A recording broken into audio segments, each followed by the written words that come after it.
guys.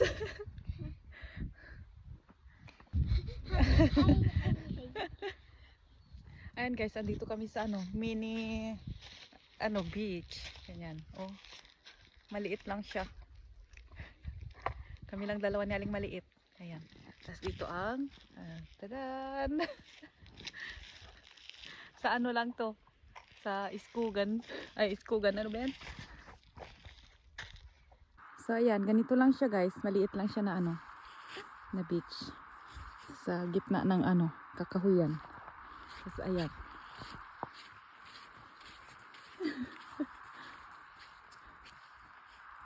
Tapos dito lang, maglaro-laro lang si Aling maliit. Ako mag-upo-upo lang dito mag-drinks. Yan, grabe ang init. Ang init masyado, tignan nyo. I'm glowing. Ha? Grabe. Kumikintab.